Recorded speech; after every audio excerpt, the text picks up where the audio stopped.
Okay, so let's set up a hypothesis test for a proportion.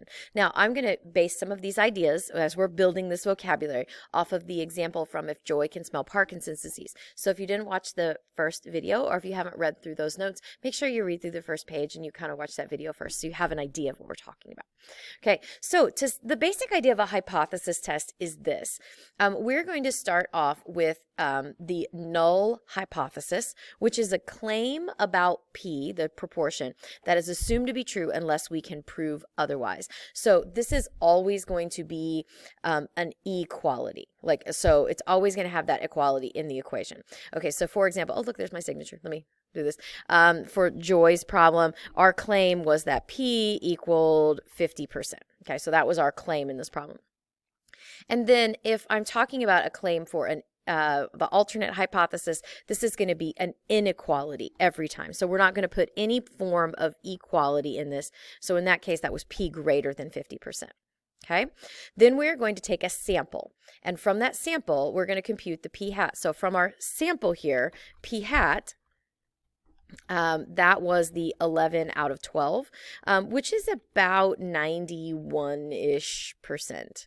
Okay, so from the sample, we got that. And then we want to determine how likely is it to get a value like ours or more extreme if this null hypothesis is true. So from Joy's problem, we ran that simulator 100,000 times, and that came up to 0.003. So we're going to assume that that simulator proportion is pretty accurate for this, so 0.003. So here is the idea then. We want to decide if the p-value, remember the p-value is this 0.003. The p-value is the proportion of times you would get a sample result like ours, 11 out of 12, or more extreme by chance alone. Okay, in this case, because we're talking about 50% being just guessing, just chance. Okay, so if that p-value is very, very small, and ours is, the words that we're going to use is we're going to reject the null hypothesis. So what we're going to say is we believe that we have evidence that supports the alternate hypothesis instead. So that p-value is less than what we're going to call alpha here. Okay, and if the p-value is not small, we're going to fail to reject the null hypothesis. We don't have enough evidence to support this alternate hypothesis idea. Okay, all right, so in Joy's case, we're saying this p-value is really small, so I am rejecting the idea that she is just guessing, and I'm going with the alternate idea instead. She can smell Parkinson's disease. Okay, if this p-value had not been small, like 17, 18, 20, 30%, something in that range, I would fail to reject the null hypothesis. So I would say, okay, I don't think I have enough information here to claim that she's not guessing. Now, I don't know. Maybe she is, but I don't know. Okay, so this brings us to a slightly problematic issue. All of this definition, if the p-value is small, what does that mean? What does small mean? So we have to define for our problem how small of a chance is small enough for us to be convinced. Okay, so formally this is referred to as alpha. It's the Greek letter alpha, and it's the level of significance. So here's the idea. The p-value is the chance of results like ours or more extreme if the null hypothesis is true. And this is a probability, so the p-value has to be somewhere between 0 and 1. Okay, so it has to be, so we're going to draw a line in the sand, and we're going to say, this is what small means. Okay, so if the chance of this happening is small, it will be that number or less. And if it's not less than that, then it's not small enough to convince us. Okay, so small enough would be less than alpha, and not small enough would be greater than alpha. Now, usually on cases like this, historically, we would set alpha at like 5% or 1%. That's usually small enough to convince us. However, it really depends on the problem, and there's no good reason. There's no good reason why 5% is that number. It's just that that's kind of where that traditionally has been set. So if you are looking at a problem and you're doing a problem, you're trying to decide what alpha ought to be, it really depends on the seriousness of the issue and how specific, how convinced you really need to be. I would recommend that if you're working a problem and it doesn't state alpha, just go ahead and define it and say, assume it's 5% and work from there. A lot of times on the AP exam, if you don't have an alpha listed, it's because the probability that's going to come out is going to be a very small number, like 0.00. Okay, So let's talk about this. Now we're going to use this acronym, and there are lots of acronyms out there that people use, and mnemonic tools and devices. And I know a lot of teachers do the think, plan, state, do, all those kind of things. We're going to use this because it matches up with our panic for confidence intervals, and it's phantoms. All right, now this is a really long word, but don't get stressed out about this. In this process, I'll kind of go through. So phantoms, first off, the P, the A, and the N of phantoms are the same as the P and the A and the N of panic. So when we're talking about doing a confidence interval and you've defined your parameter and you've checked your assumptions and you've named your procedure, okay, those are the same three things. So those are not new. So the only thing that is new for us is the H and then toms at the end. All right, so just to kind of go through these pieces. We're going to define the parameter. So since we're in a chapter about proportions, this is going to be a population proportion. And you're just going to define what that P is, the true proportion of whatever. So for example, the true proportion of correctly identified shirts, if just guessing.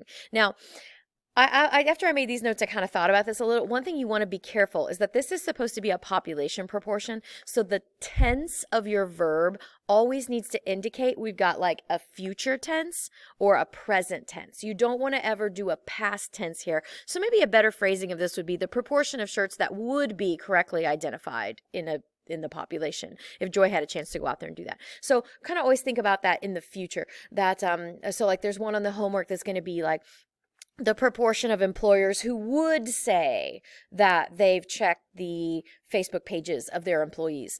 So always kind of think about it in terms of the future, okay? The next thing, that H is easy to remember because it starts with hypothesis. Okay, so these are the hypotheses. See that ES, that's plural, as opposed to IS. IS is singular. So hypothesis is one idea, and hypotheses is more than one. So you're going to write these hypotheses. You're going to write HO and HA. Okay, so the HO is going to be the one with the equality, and the HA is the one of the inequality. Remember, they look exactly the same, okay, except for one is inequality, one is an equality here. And then there's this notation P sub O, that is the hypothesized value. In this case, P sub O in this formula is the 50%. It's just saying what proportion do you think it is. So this is a hypothesized value. So you're going to have PO comes from HO. All right. Now, A is to check the assumptions. So just like we did with confidence intervals, we're going to check those assumptions and conditions for inference. And for a proportion, we're going to need to check to see if it is a random sample or if it's random assignment to treatments. Or if it doesn't say that in the problem that it's a random sample, you have to make an assumption that this sample is representative of the population. So if you don't have that random sampling idea, but the problem says the sample was collected in such a way that it is representative of the population, then physically write that down, okay? Assume the sample is representative of the population. We're going to check that 10% condition, so is in less than 10% of the population, because we're sampling without replacement usually. And we need that for independence. Make sure you check that in context if you don't have a population number. Like in 152 is less than 10% of all t-shirts that exist in the world that have been worn by people with Parkinson's and not Parkinson's, etc. So make sure you write in context. And the next thing I want to check is that, is my sampling distribution approximately normal? Am I okay with the model I'm trying to use for this? And in order to do that, we typically check, is n times p greater than or equal to 10, and is n times 1 minus p greater than or equal to 10. All right, so in this case, we don't have p exactly. We have p sub 0. We have the hypothesized proportion. So we don't know for sure that that is the truth value, but it's assumed to be true. It's assumed to be true for the purpose of the problem. The other value we have is p hat. Now remember, we use p hat in confidence intervals, but we're not going to use p hat in this because if we have a choice between p and p hat, we always choose p. Okay. Now this isn't quite p. It's assumed to be p, but that's what we're going to use. So make sure you use that p 0 value from the hypothesis. In our case, like the 50%, that's the one that needs to be used in your check. The n times 1 minus p. Hat is for confidence intervals, and this one is going to be for hypothesis tests.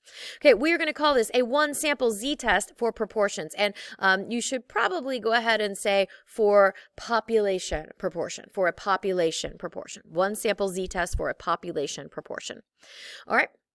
we are going to determine the test statistic. Now, this is a new thing, test statistic. So the idea here is we're doing a Z-test, which means we need to find the Z-score for our value. So we're going to do a Z-test. So that means we're doing a Z-score. So this Z-score, if you remember in confidence intervals, the Z we were looking for the Z interval was the critical value Z that trapped a certain percentage of the curve between negative and positive Z. In this case, we're looking for the Z-score of our sample proportion. So we basically want to know how many standard deviations or standard errors is our result, like 11 out of 12, above or below the hypothesized value.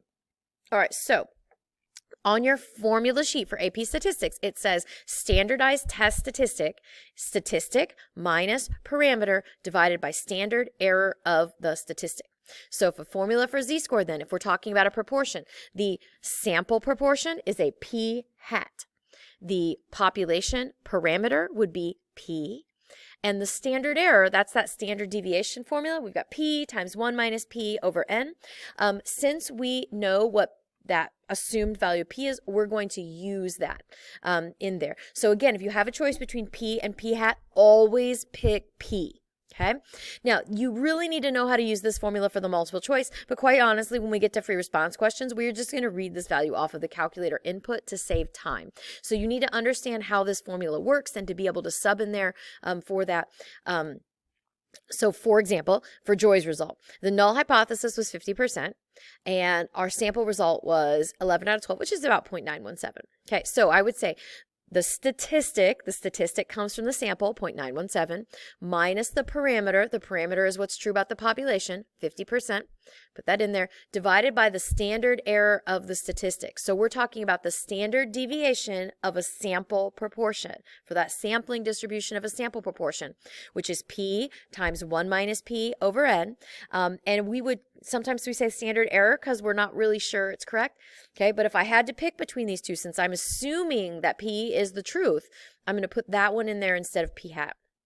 So 0.5 times 0.5 divided by 12, I give a Z-score here of 2.889. And you remember we did get that really small percentage in the previous, with the trials, that 0.003. That may not work here because a normal distribution may not quite fit this situation. But we do know that this 11 out of 12 is 2.889 standard deviations above our mean. Okay, now this is a stretch for Phantom, sorry. We want to obtain the p-value, So to obtain the p-value, we are going to find the area under the curve in our model, or the proportion of times that we're going to get a sample statistic like ours or more extreme. So if we are working with a Z-score, and if we have confirmed that this is approximately normal model fits and all of our other conditions are met, if you're doing a greater than, which is sometimes called a right tail test, a less than, which is called a left tail test, essentially what you've got is you've got this calculated value of Z from up here, like 2.889 or negative 2.889, okay, and you will just find the area under the curve. So remember that this is a normal distribution. So if we're talking about a Z, it's got a mean of 0 and a standard deviation of 1. So just like in Unit 5, you'll use that norm CDF in your calculator or the table of Z-scores to figure out what that area is in the curve. The one you do want to be careful about is this two-tail test. This is a not equal to. And a not equal to, it means we're concerned with this being different in either way. An example of this is, let's say you have a machine in your factory that's supposed to drill a 3-centimeter hole. Now, as far as the manufacturing process goes, the machine could be off by a little bit in either direction. And that would be a problem. It's a problem for us in manufacturing if the machine is drilling the hole too small, and it's also a problem if the machine is drilling the hole too big. So if we wanted to construct a test for, is the machine working properly?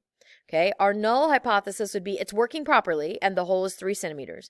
And the other one would be, the alternate would be it's not working properly. And we would need to say not working properly means it's less than or greater than. That's where that not equal to comes into place.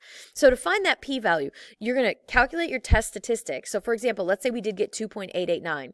And I need to be concerned if it's greater than 2.889 or also if it happened to be less than negative 2.889. So we're talking about both tails of the problem.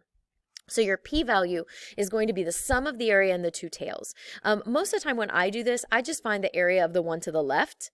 okay, because that calculator is real quick to do that, and then I just double it. Okay, the area in a two-tailed test is always twice as much as the area in a one-tailed test. Okay, now again, just like before, we're probably just going to get this number off of our calculator. All right, so almost through this. One thing to work out with a p-value, I want to make sure that when you are finding these p-values, there's a couple of things you need to make sure you're including in those interpretation. The first is that we're always interested in as extreme or more extreme than our observed value. So here in this DAT 3.A.1, as extreme or more extreme than that observed value.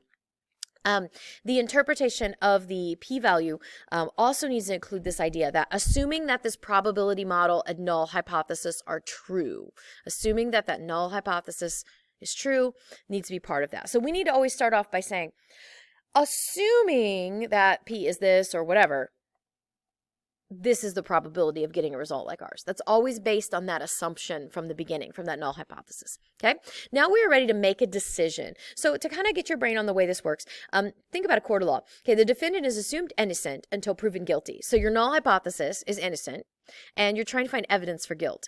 Now, if you, the prosecuting attorney here, provide evidence for guilt and you've convinced the jury, they're going to come back with the defendant is guilty. The defendant is guilty. Okay, that is an idea of I'm going to reject the null hypothesis. Reject the null hypothesis. I'm rejecting the idea that they're innocent, and I believe that their evidence has convinced me that they are guilty. So if there's not convincing evidence, evidence for guilt, we would say the defendant is not guilty. So notice that they don't say innocent. The jury never says innocent. And the difference in this is that there's a difference between not being able to prove someone is guilty and the person in fact being innocent. Okay, those are two totally different things. So what we would say is that we failed to reject the null hypothesis. We have failed to provide convincing evidence that the person is not innocent, that the person is guilty. I failed to do that. Okay. So we're always trying to provide evidence for guilt. Our evidence is always in trying to prove that the that the alternate hypothesis is in fact true. So try to get that the evidence we're going is for that alternate hypothesis. And it's either strong evidence, it's convincing evidence for the alternate, or it's not convincing evidence for the alternate. But we never, ever, ever are trying to prove innocence. And at the end of the problem, we are never going to say that the defendant is innocent. We're never going to say that the null hypothesis is true. So the decisions that we're allowed to make here, okay, we can say reject the null hypothesis or fail to reject the null hypothesis.